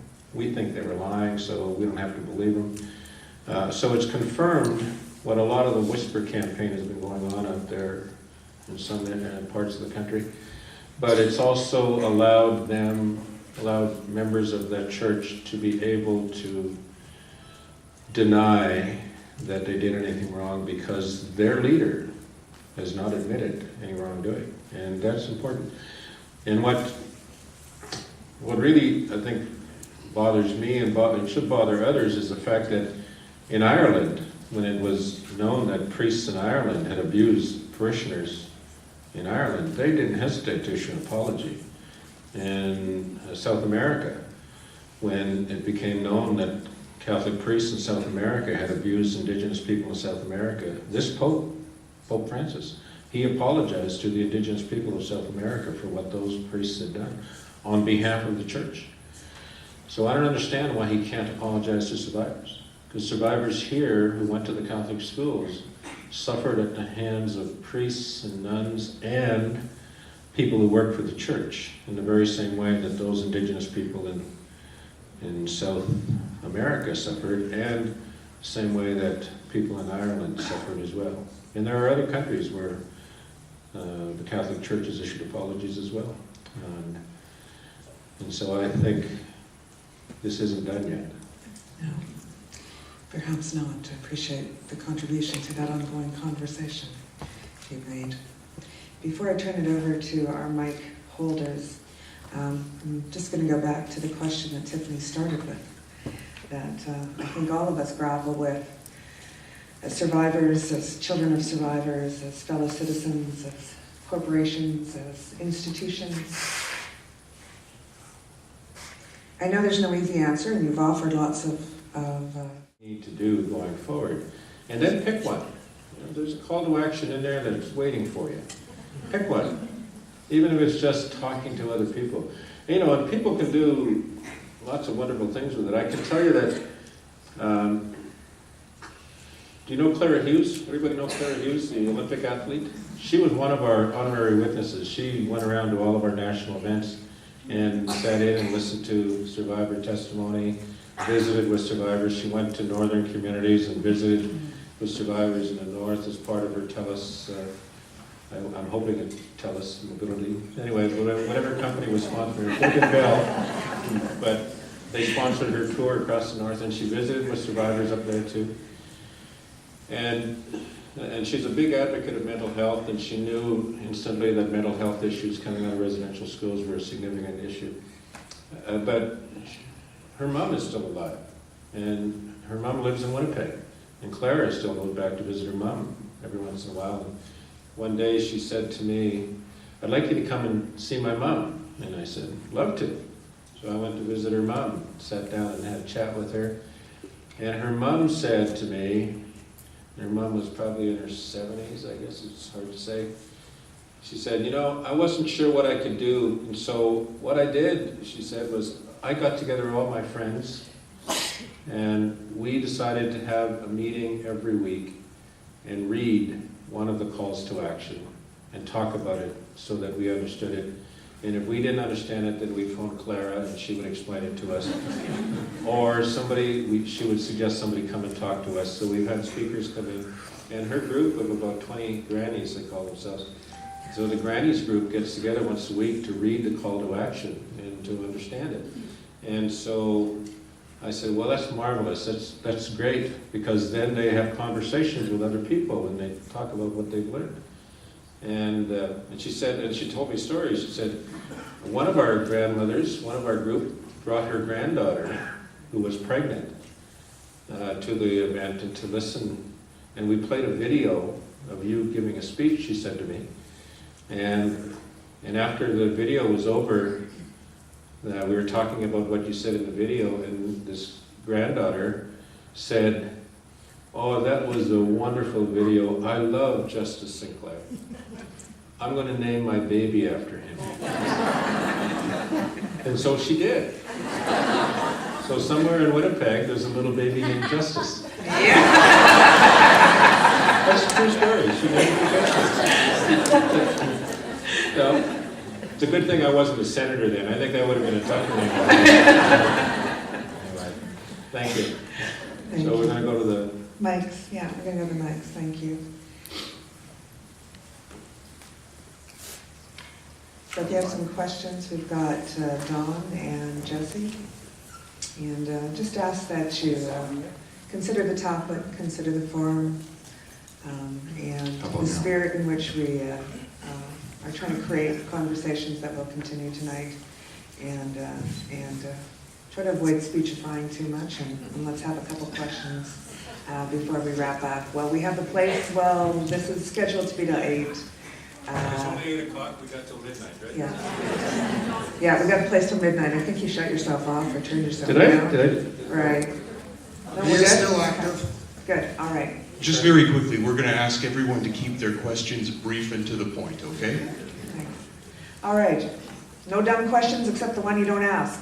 Women first, please. Turn it on. Turn it up. Test it. All right, so much for women first. We're going to go over to this side then, because this one's working. Oh, it's a woman here. Good. Hello. Good evening. You speak about reconciliation and education being the key. Then maybe the government should be considering looking at every educational institution in this country. You know, here in Saskatchewan, when you look around at all the different schooling institutions there are, nothing is really happening. We're still being shut out. So, and you look at the economics of that. You look at the transfer payments that are being made for First Nations people in this province, and yet we can't get educated here. We're being told, go to another province. You know, and that's not right. It's not fair. Because this is the place where all of you are going to need help with the taxation. And if we don't get educated, if we don't work with the provincial people, then you're going to carry the tax burden by yourself. There's an economic reason to consider education. So what is not only the federal government, but the provincial government going to do about all that? Well, hell, I don't know. I don't talk for them. But let me tell you what I think, okay? One is that if you're being blocked by an institution, then I think the best process is to challenge the institution, is to go to the places within the institution that are going to make the change. Because whether it's a school, whether it's a high school, an elementary school, or a university, if there are processes in place that are preventing Indigenous students from being able to get in, somebody's got to challenge them on the processes that they're using. And there are now vehicles by which to do it. And I also think that it's a wrong approach, and by wrong, I think that's probably the right word. It's the only word that comes to mind right now. But for us to place everything back on the shoulders of government is to depend upon government to do it for us. And we have to move away from that approach. we have to start doing things for ourselves. And so that means, I think, we've got to go right to the institution and challenge them, and find our advocates who work within the institutions and help them to help us to make the changes that need to be made. I think it's also incumbent on us as taxpayers to hold our governments accountable for where and how they spend the money, or don't spend the money. And I think as a taxpayer, and I live off reserve and own a house off reserve, and I love that I can call up, you know, his worship or my city councilor or an MLA or an MP and say, what the heck? What the heck? Where's it going? What's it doing? And I think that's important too. And, you know, to see institutions like the university, and Peter has joined us there, the president, to make commitments, so like having a position like Jack, you're showing they're trying to get it right. But that doesn't mean the accountability should end, and we should continue to ask the question. And I think that's part of being informed here tonight, is to help you have those conversations with those who should be accountable for it. Okay, one more comment. When you talk about going to the institutions and they won't talk to you, what then? That's why I mentioned the government. I too own a house off reserve. We pay taxes. So when I go to these institutions and ask for an ear and they don't want to talk to me, what then? Because they start branding us as activists, as troublemakers, you know, and then on top of that, you know, if I was white and I tried to do something like this, I'd be considered a lobbyist. So I'm not an activist. I just would like our young people educated and to be able to stay in our own territory instead of having to ship off to different provinces. It's not right. And we're sitting in a place right now that has barriers. And thank God Jackie and Peter are here. And there's a good conversation to continue. Thank you for that. Let's get another question. First of all, I want to thank you for all the work you've done. I know Indigenous people who've tried to educate others. They've done working towards reconciliation, and the verdicts came back, and it was such a setback that several people are feeling like, why am I even doing this anymore? Why is it on us to work towards reconciliation? What message do you have to those people who are just so disheartened and just discouraged to keep going?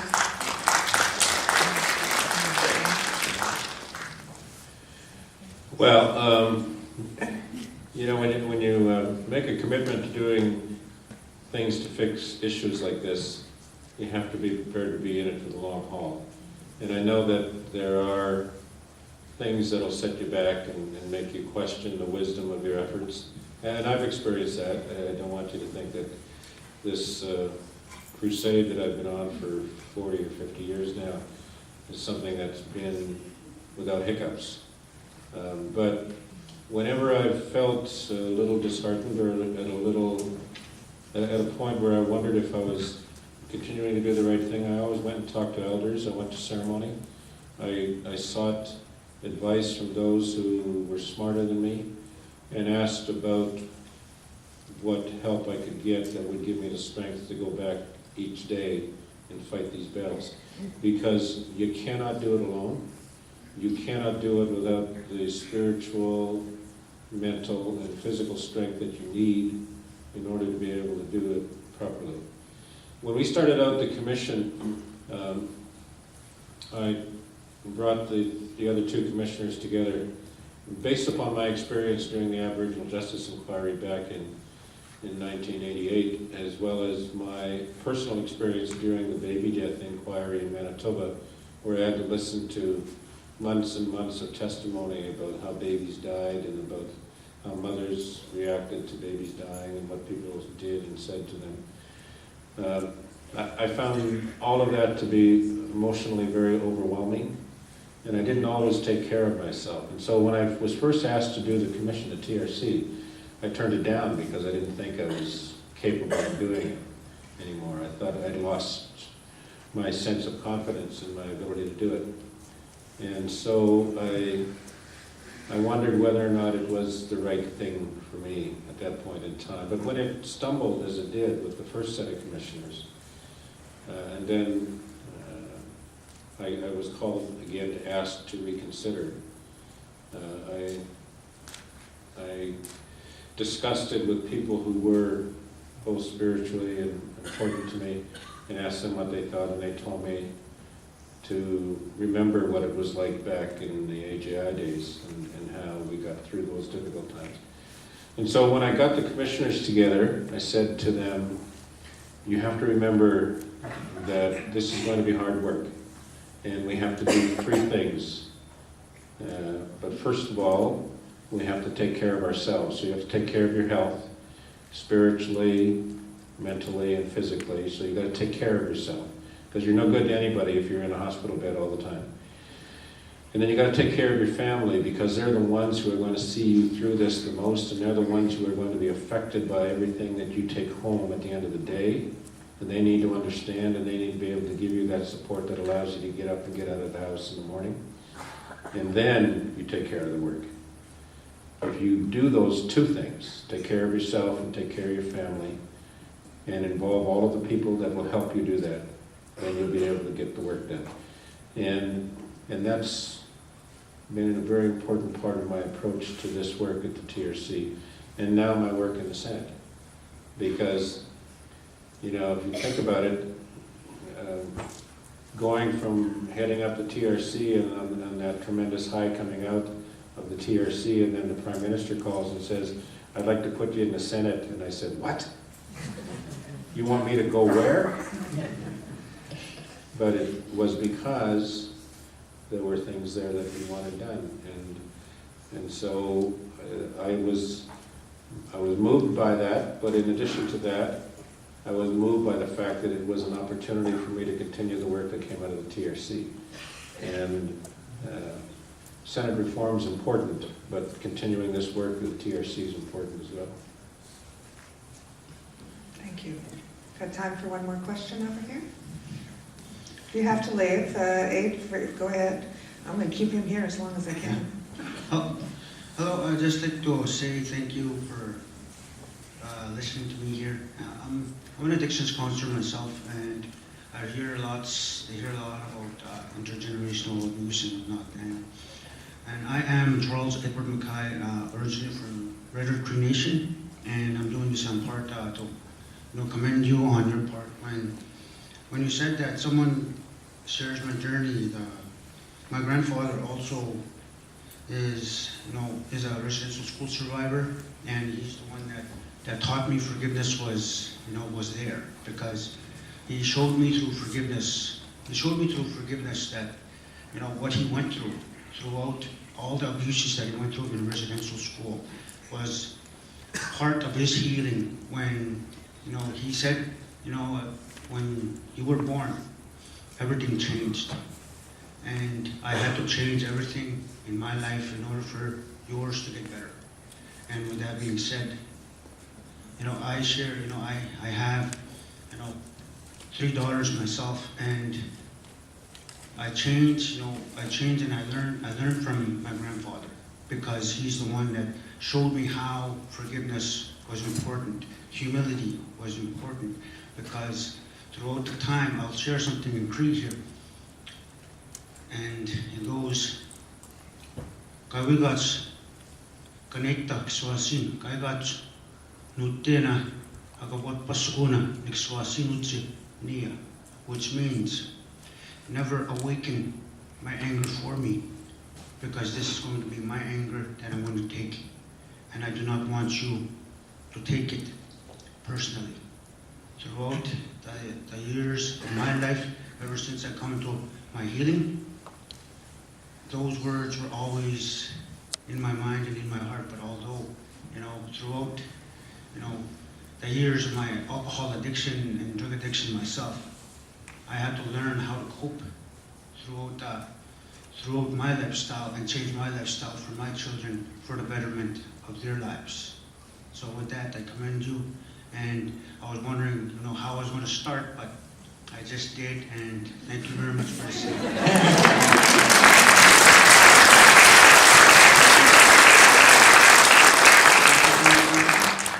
Thank you for that. It's always good to hear the experiences that individuals have, and I thank you for standing up and sharing that with us. It was really important. Thank you. Good evening. Thank you, Honorable Justice Sinclair, for just your words and your wisdom. It just helps to inspire me, as well as it helped to create space for me as an educator to have these discussions in my classroom, and as well for many of us here to have that conversation as well. There's a lot of work that needs to be done, but I do have a question for you. And my question is in regards to the challenges that we face when we talk about reconciliation. There's two parts to this.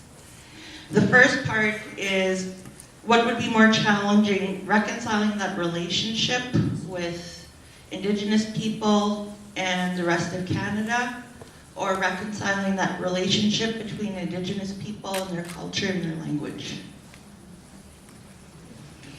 They sort of go hand in hand, because I think culture and language revitalization is a key to self-respect. It's a key to finding an answer to one of the very important questions we all grow up with in life, and that is, where do I come from and who am I? So by doing that, it allows you to develop that sense of self-respect. Self-respect doesn't only come from knowing that this is not your fault. Self-respect is also about knowing what you stand for, about knowing who you are and what it is that you and your people, your family, your community is contributing to this world, that you're not just taking up space, but you're actually a positive force in this world. So self-respect is an important part of reconciliation, no matter how you otherwise define it. And so I would say that they go hand in hand, reconciliation and culture and language. And I've encouraged Indigenous leaders to, when they get an opportunity to focus on what's important to their community, I always tell them, remember, education is the key to reconciliation, and in my view, for young Indigenous children growing up, language is the key to their future as well. They need to know their language because that'll help them understand their culture. It'll give them a sense of who they are and how they are different, or how they are unique in this world, and I think that's important. Thank you for that. I just wanted to add, the reason that I asked that question is because I'm in myself in a bit of an internal conflict, because I'm a ELA high school teacher, and here I am working in my First Nation community, and I'm teaching my high school students how to be proficient in English when I myself am not proficient and fluent in my own Cree language. So that's one of my challenges that I have to work on. So thank you. Thank you.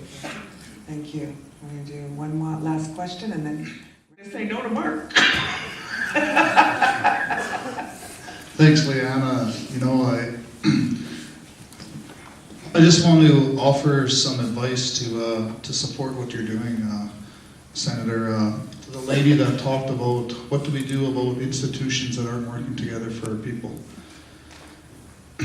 As the Saskatoon Tribal Council Chief, you know, we're here, I've got some staff members here as well. We're hearing your concerns, we're listening, and we're understanding. And I can be honestly to say to you and to everyone here that the Saskatoon Tribal Council has partnerships with the Public School Board, Catholic School Board. We're working on a partnership with the university to really talk about some of the challenges that you're talking about right now.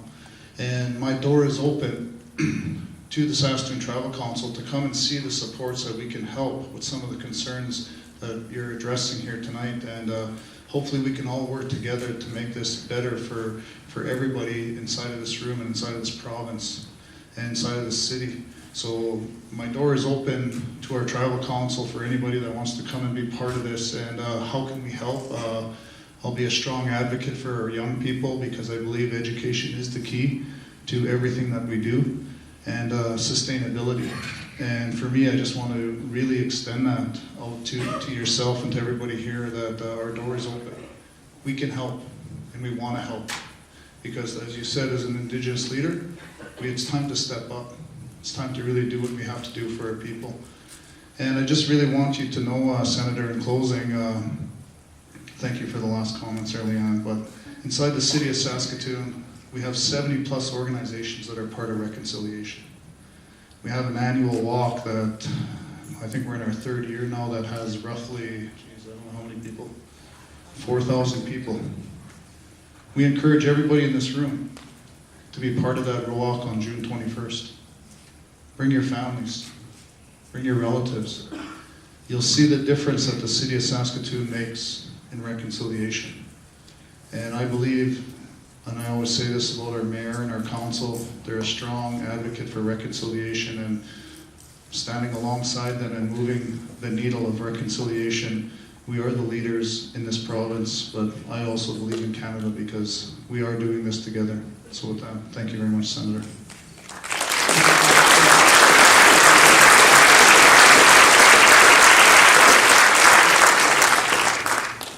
Thank you.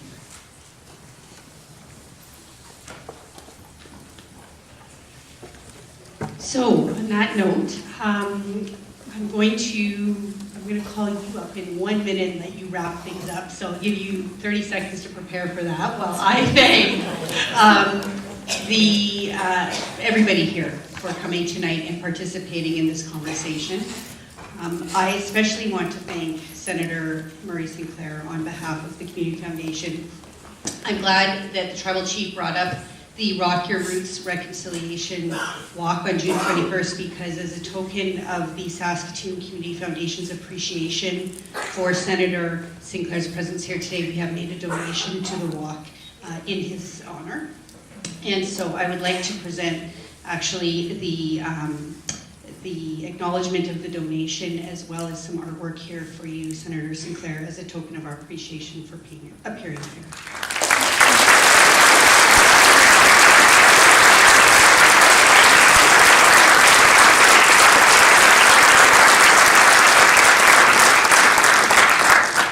So this was a pretty amazing event. I feel like we could sit here for a few more hours. The learning has been tremendous. And so it's fitting, actually, that we are in a place of learning. And at this point, I'm going to call up Peter Stoichev, the president of the university, to close and wrap our event up.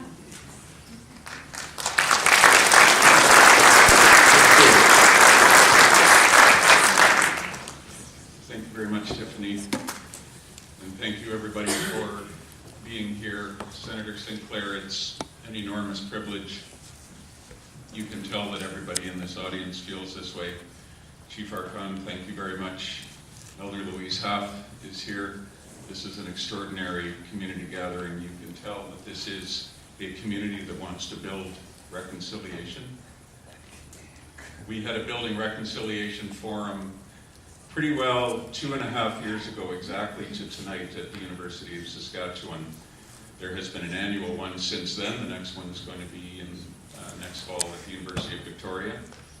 And Senator Sinclair spoke at that and said the memorable phrase that you repeated tonight, that education is the key to reconciliation. And that became our North Star at the university, a catalyzing phrase that made it clear for us in the way that only you can, the role that a great university like the University of Saskatchewan not only can, but must play in this country. I appreciate the comments that the first speaker made from the audience, and this is a dialogue that we are committed to having and are having continually. But sir, it's a great privilege that you came to Saskatoon. I was thrilled that the Saskatoon Community Foundation wanted to hold this event on our university land. We were concerned about whether or not we'd have a venue large enough. It looks like we barely made it. But thank you so very much. It's been an enormous privilege to hear your candor and your experience and your wisdom and your clarity. Thank you very much.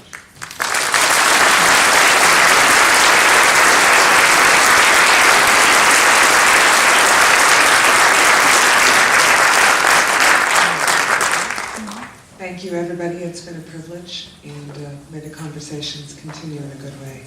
Thank you.